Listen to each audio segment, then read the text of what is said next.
இந்த வீடியோவில் நம்ம எதை பற்றி பார்க்க போகிறோம்னா, உங்களுடன் ஸ்டாலின் திட்டத்தின் கீழ் தற்போது மகளிர் உரிமை திட்டத்திற்கு அனைவரும் விண்ணப்பித்து வருகின்றனர். நீங்கள் அப்ளை பண்ணிட்டு வந்தீங்கன்னா உங்களோட டீட்டெயில்ஸ்லாம் வந்து ஆன்லைன் மூலமாக தான் மொபைல் ஆப்பில் வந்து அப்டேட் பண்ணுவாங்க. அது எப்படி அப்டேட் பண்ணுறது, அதற்கான வழிமுறைகள் என்னென்னு பார்க்கலாம். இதை பொறுத்தவரைக்கும் அதில் ஒர்க் பண்ணுறவங்க தான் அப்டேட் பண்ணணும். இதற்கான டீட்டெயில்ஸ் ஃபில் பண்ணுறதுக்கு ஃபஸ்ட்டு ப்ளே ஸ்டோர் ஓப்பன் பண்ணணும். அதில் சர்ச் ஆப்ஷனில் போய்ட்டு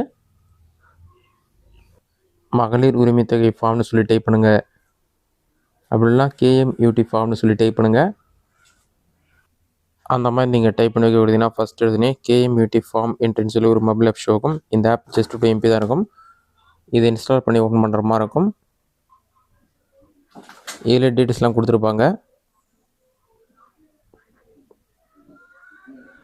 ஒரு 5 செகண்ட்ஸ் லோட் ஆகி கம்ப்ளீட் ஆன பிறகு இன்ஸ்டால் ஆகி ஓப்பன் ஆகிறதுக்கு இந்த மாதிரி தான் உங்களுக்கு ஷோ ஆகும்.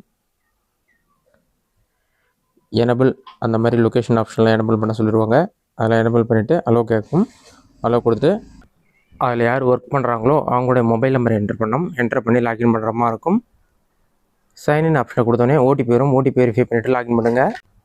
லாகின் கொடுத்தோன்னே கலைஞர் மகளிர் உரிமை திட்டம் விண்ணப்பப்படும் சொல்லிட்டு மையத்தை தேர்ந்தெடுக்கணும் இருக்கும். மையத்தை தேர்ந்தெடுத்து தங்களால் சமர்ப்பிக்கப்பட்ட விண்ணப்பத்தின் எண்ணிக்கை ஷோ ஆகும். அது கீழே குடும்ப விவரங்கள் கேட்டிருப்பாங்க. அதில் போய்ட்டு ஆதார் கார்டு நம்பர், விண்ணப்பதாரருடைய பெயர், குடும்ப அட்டையின், திருமண நிலை, திருமணமானவரா திருமணமாகாதவரா கைமண்ணா என்னவோ அந்த டீட்டெயில்ஸ்லாம் ஃபில் பண்ணணும். அதெல்லாம் ஃபில் பண்ணிவிட்டு அடுத்ததாக கைபேசி எண் கேட்டிருப்பாங்க. கைபேசி எண் நம்பர் என்டர் பண்ணணும்.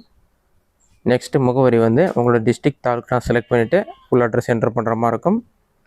அதை என்டர் பண்ண பிறகு அடுத்த பாயிண்ட் வந்து மின்சார பயன்பாடு சொல்லி கேட்டிருப்பாங்க. இதில் போயிட்டு உங்களுடைய தற்போது வசிக்கும் வீட்டின் வகை சொந்த வீடுனா சொந்த வீடு செலக்ட் பண்ணிவிட்டு தற்போதைய மின் இணைப்பு எண்ணுன்னு சொல்லிவிட்டு அந்த லொக்கேஷன் செலக்ட் பண்ணிவிட்டு அந்த மின் இணைப்பு எண் ஃபுல்லாக கொடுக்கணும்.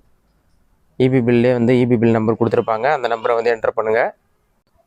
அதை என்டர் பண்ண பிறகு வங்கி கணக்கு விவரங்கள் கேட்டிருப்பாங்க. இதில் போயிட்டு வங்கியின் பெயர், பணம் செலுத்த வேண்டிய வங்கி கணக்கு எண், அடுத்ததாக வங்கியோடைய பெயர் செலக்ட் பண்ணோம். வங்கியோடைய IFSC கோட், வங்கி கணக்கு எண் இது எல்லாமே என்டர் பண்ணுற மாதிரி இருக்கும்.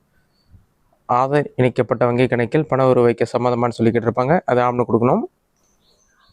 அந்த டீட்டெயில்ஸ் ஃபில் பண்ண பிறகு குடும்ப விவரங்கள் கேட்டிருப்பாங்க. இதில் வந்து 18 வயதிற்கு மேல் இருப்பவர்கள் விவரங்கள் தான் வந்து நீங்கள் ஃபில் பண்ணுற மாதிரி இருக்கும். அந்த டீட்டெயில்ஸ்லாம் செக் பண்ணிவிட்டு குடும்ப உறுப்பினருடைய பெயர், அவங்களுடைய வயது, தொழில், அவங்களுடைய மாத வருமானம் வரி செலுத்துவரா இல்லையான்னு சொல்லி கேட்டிருப்பாங்க.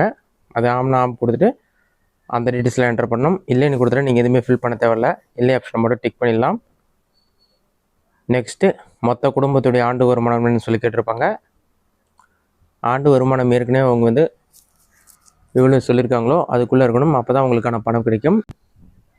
ஆண்டு வருமானம் கரெக்டாக என்டர் பண்ண பிறகு மொத்த குடும்பத்துடைய வருமானம், சொத்து விவரங்கள் கேட்டிருப்பாங்க. உங்களுக்கு சொந்த வீடு உள்ளதான்னு கேட்டிருப்பாங்க. ஆம் கொடுத்துங்க. ஆமெனில் அரசு திட்டத்தின் மூலம் நிதியுதவி பெறப்பட்டதுன்னு சொல்லியிருக்கும். அப்படி நீங்கள் கட்டியிருந்தீங்கன்னா ஆம்னா ஆம் கொடுங்க, இல்லைன்னா இல்லை கொடுங்க. அதை ஃபில் பண்ண பிறகு நில உடைமை விவரங்கள் கேட்டிருப்பாங்க. குடும்ப உறுப்பினர்களுக்கு சொந்த நிலம் உள்ளதான்னு கேட்டிருப்பாங்க. ஆம்னா ஆம், இல்லைன்னா இல்லை கொடுங்க.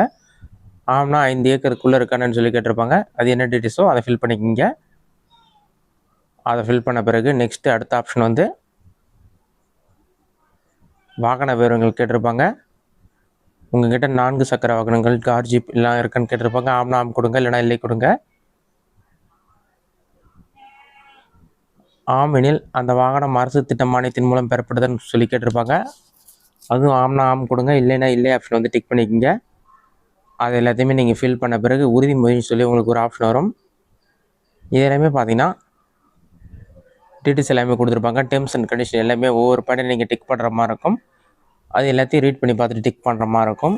அந்த பாயிண்ட்ஸ் எல்லாமே ஒவ்வொன்றா டிக் பண்ணிக்கோங்க. அதெல்லாம் நீங்கள் டிக் பண்ணி முடித்ததுக்கப்புறம் கடைசியாக வந்து சமர்ப்பின்னு ஒரு ஆப்ஷன் இருக்கும். இந்த ஆப்பில் அப்லோட் பண்ணுறது பொறுத்தளவுக்கு நீங்கள் உங்களுடன் ஸ்டாலின் முகாமில் நீங்கள் அப்ளை பண்ணிட்டு வந்தீங்கன்னா அந்த அப்ளிகேஷன் ஃபார்ம் பார்த்து தன்னார்வலர்கள் அல்லது அதில் வேலை செய்பவர்கள் தான் வந்து இந்த மொபைல் ஆப்பில் உங்களோட டீட்டெயில்ஸ்லாம் அப்லோட் பண்ணுற மாதிரி இருக்கும். அதனால் நீங்கள் ஃபார்ம் ஃபில் பண்ணி கொடுக்கும்போதே இன்ஃபர்மேஷன் எல்லாமே கரெக்டாக ஃபில் பண்ணி கொடுத்தா தான் இந்த டீட்டெயில்ஸ்லாம் அவங்க ஸ்டெப் பை ஸ்டெப்பாக ஃபில் பண்ணுறதுக்கு அவங்களுக்கு ஈஸியாக இருக்கும். ஏதாவது மிஸ்டேக் இருந்தாலும் உங்களுக்கு வந்து அமௌண்ட் வரது கடினமாக இருக்கும். அதனால் கரெக்டாக இது பண்ணிவிட்டு கடைசியாக கொடுத்துட்டாங்கன்னா உங்களுக்கான SMS வந்துடும், உங்களோட விண்ணப்பம் பெறப்பட்டுன்னு சொல்லிட்டு. அதன் பிறகு 45 நாட்களுக்குள் உங்களுக்கான உரிமை தொகை தகுதியுடைய நபராக இருந்தால் உங்களுக்கு உரிமை தொகை கிடைக்கும் என்று கூறப்பட்டுள்ளது. இதுதான் தற்போதைய முக்கிய அப்டேட். இந்த வீடியோ உங்களுக்கு யூஸ்ஃபுல்லாக நினைக்கிறேன். இந்த வீடியோ பிடிச்சிருந்தா லைக் பண்ணுங்கள். இந்த வீடியோ வேறு டவுட் இருக்குதுன்னா கமெண்ட் பாக்ஸில் கமெண்ட் பண்ணுங்கள்.